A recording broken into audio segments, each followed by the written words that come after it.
'Tis the Season to Be Merry is a fairly decent Christmas film. I didn't love it, and I feel like it's one that's probably going to be quite unmemorable once I've moved on from it.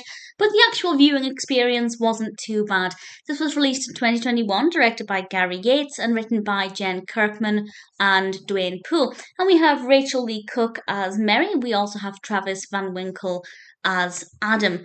And Mary has written a book that's about her romantic relationship with her Mr. Right, but it turns out that there is no Mr. Right. It's a fabricated character based on a random encounter she had with somebody who she believed would be her Mr. Right. And her publisher tells her that this can't happen when she realizes that it's not a real person. So Mary has to try and find a way to save the next book. Otherwise, the publisher is going to drop her, and the publisher might get a bit of backlash when people find out that this so called Mr. Right isn't real.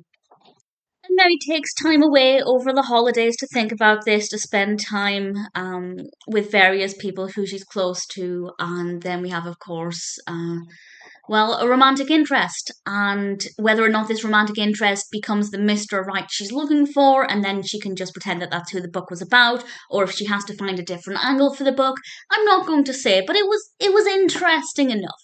For me as a writer, I enjoyed the creative process, the very stressful creative process that Mary was going through. I thought that was interesting enough. Mary is a fairly decent character. I don't dislike her. I don't have anything tremendously against the fact that she completely fabricated the entire book, but I can understand if that would irritate somebody. But there's nothing special about this film though. I feel like there's no real spark. And that's not to say there are no sparks between Mary and various romantic interests, but it wasn't that interesting. I didn't care. I found it really difficult to become emotionally invested in this story. And yes, I hoped she found a solution that worked well, but at the same time, I wasn't that bothered what that solution would be.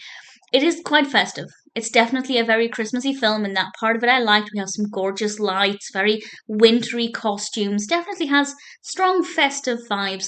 The characters are reasonably likable. The romantic aspect develops fine. I didn't love it. As I said, I wasn't emotionally invested in it, but it wasn't problematic.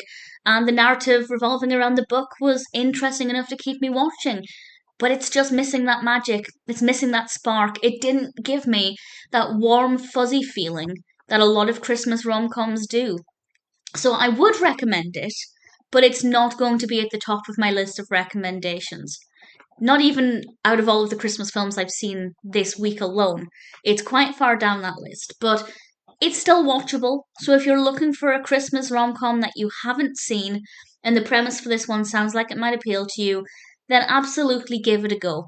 It's a nice film, and sometimes that's all we need. Not every film is going to be spectacular. Not every film is going to give me that warm, fuzzy feeling that I often so desperately seek.